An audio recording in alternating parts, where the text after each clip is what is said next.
दर्शकों को मेरा प्यार भरा नमस्कार।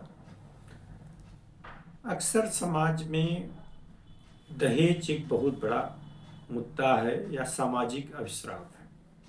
देखते होंगे कि हमारे समाज में जैसे ही आप शादी करते हैं, बहन बेटियां जैसे ही हमारे घर से विदा होकर जाती हैं, तो उनके घर यानी जहाँ पे शादी होती है वहाँ पे लड़का और लड़की की ननद, जेठ, देवर, सास, ससुर कहीं न कहीं लड़की को मानसिक रूप से प्रताड़ना शुरू करते हैं। प्रताड़ना के मुख्य कारण क्या होते हैं?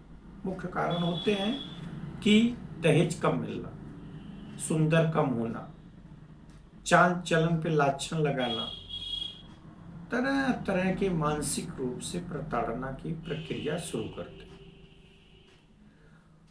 और एक बार प्रताड़ना की प्रक्रिया को वो करके बंद नहीं करते, वो सतत प्रक्रिया चलाते रहते हैं। लड़की जैसे ही विदा होकर अपने घर आती है यानी मायके आती है, मायके में इस परेशानी को, बात को जब शेयर करती है अपने गार्जियन को, तो उसके गार्जियन भी बड़े आराम से, बड़े शालीनता से उसको समझाते हैं कि बेटी इस चीज़ को सहना पड़ता है, थोड़ी बातें सुननी पड़ती है, और तमाम सामाजिक ताना बाना या उदाहरण प्रस्तुत करते हैं। इससे लड़की 6 महीना, साल भर, 1 साल, 2 साल रह के फिर दोंगा के रूप में अपने ससुराल फिर जाती है। फिर वहीं पर उत्पीड़न की प्रक्रिया शुरू होती है। उत्पीड़न में देखा जाए तो कई तरह के उत्पीड़न होते हैं। एक तो होते हैं मानसिक उत्पीड़न, दूसरे शारीरिक उत्पीड़न, दूसरे भावनात्मक उत्पीड़न, और उसमें आर्थिक पक्ष भी कहीं न कहीं जुड़ा रहता है। लड़की के ऊपर एक प्रेशर बनाया जाता है कि तुम्हारे माता पिता ने दहेज कम दिया, मुझको तो पहले वाले एक शादी करने आए थे, ज़्यादा दहेज दे रहे थे। तो वो लड़की सहती रहती है। उसके पास 2-1 साल बाद सहते सहते इसको कोई बाल बच्चे हो जाते हैं, तब पर भी सहने रहती रहती है। लेकिन ये प्रक्रिया जब ज़्यादा दबाव या मानसिक रूप से दबाव ज़्यादा बनने लगता है, तब लड़की को लगता है कि मेरा यहाँ जीवन नहीं व्यतीत होगा, यानी हमारा जीवन अपने ससुराल में पति के साथ बीतना मुश्किल है। तो वो अपने माता पिता के शेयर करते हैं, तो उसको कहीं कहीं कोर्ट और न्यायालय का सहारा लेना पड़ता है। जब वो न्यायालय में मुकदमा दाखिल करते हैं तो वकील साहब के माध्यम से 3 प्रकार के मुकदमा दहेज उत्पीड़न के या अन्य कष्टों को देखते हुए दाखिल करने का सलाह मिलता है। जैसे एक तो घरेलू हिंसा अधिनियम 2005 के, दूसरा जो है आपके 498, तीसरा 125, जिसमें हम 125 में मेंटेनेंस मांगते हैं, यानी भरण पोषण के लिए, बच्चा अगर है तो बच्चा को प्लस अपने लिए, और 498, 323, 504, 506, 3/4 डावरी एक्ट का मुकदमा दाखिल होता है, जिसमें कहा जाता है कि हमको ये सामान मांग रहे थे, न देने पर हम कोई मारे पीटे और मार के भगा दिए। महिला घरेलू हिंसा अधिनियम में राइट है कि आपको मेंटेनेंस के साथ साथ उस परिवार में रहने का, स्वास्थ्य का, शिक्षा का और भरण पोषण का अधिकार प्राप्त है, और उसके साथ आप किसी भी प्रकार के अगर हिंसात्मक कार्य करते हैं तो उसमें भी रोकथाम के लिए प्रावधान इस एक्ट में किया गया। अधिकतर ये देखने को मिलता है कि मुकदमा 2 साल, 3 साल, 4 साल, 5 साल तक चलते हैं, कभी काल 10-10 साल तक चलते हैं। इन परिस्थितियों में लड़के और लड़के दोनों पक्ष को लेकर शादी नहीं कर सकते।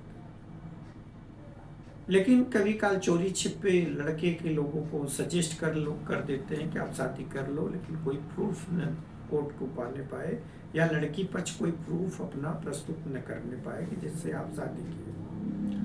तो अक्सर देखा जाए तो लड़कियां बेचारी 3 साल 4 साल 10 साल 15 साल मुकदमा लड़ती हैं और उनको भरण पोषण के रूप में, चूंकि लड़के के ऊपर कोई इनकम स्रोत न सिद्ध हो पाने के कारण न्यूनतम खर्चे 4,000-5,000 मंथली जो है लागू होते हैं, जिससे वो अपना भरण पोषण करती है।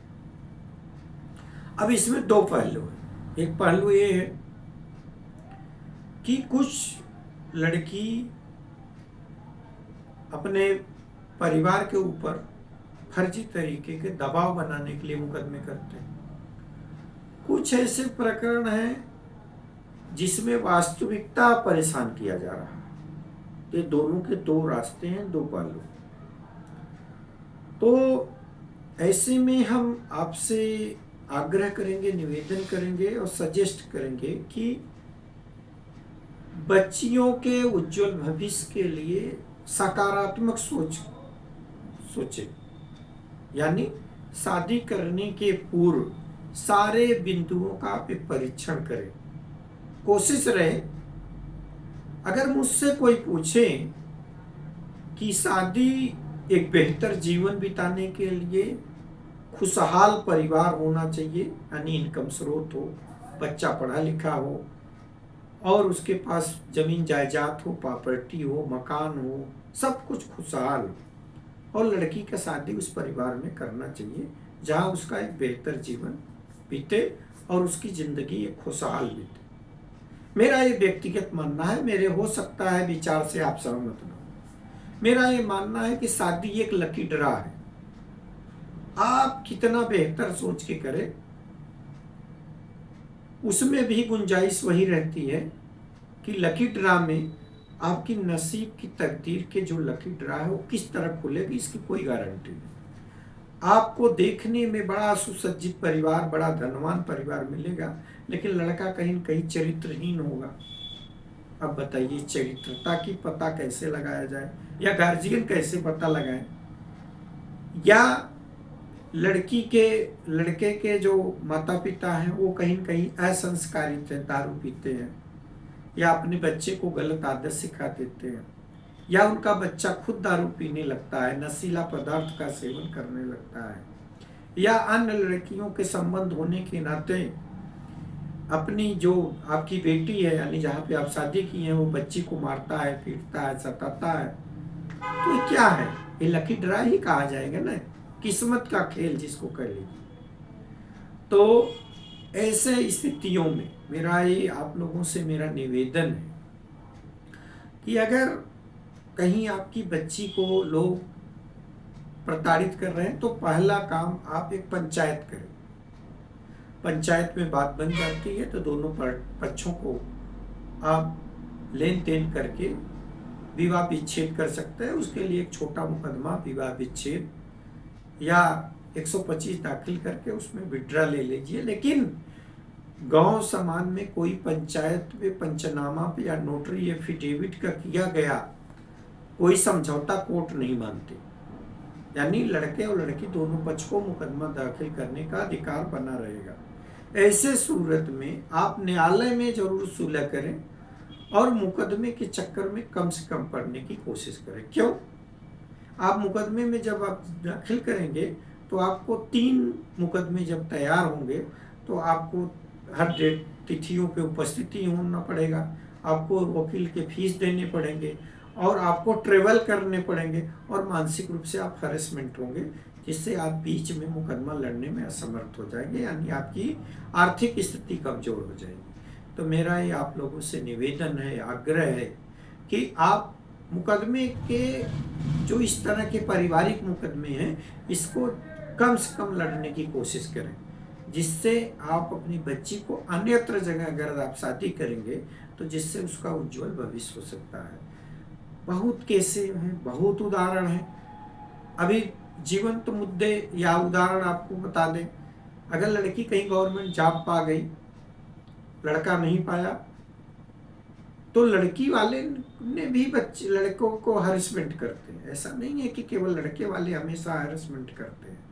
तो ऐसी स्थितियों में पारिवारिक जीवन बिताने के लिए, यानी एक लड़के और लड़की को विवाह को सुखमय बनाने के लिए आपसे सभी पहलुओं के जांच करें, परीक्षण करें, पूछताछ करें और खूब गहन अध्ययन करके लड़के और लड़कियां का दोनों का शादी करने की कोशिश करें।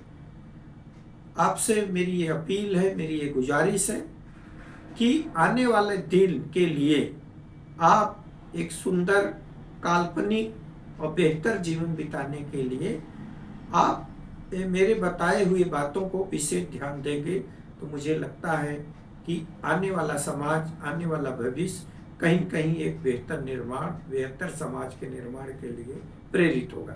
धन्यवाद।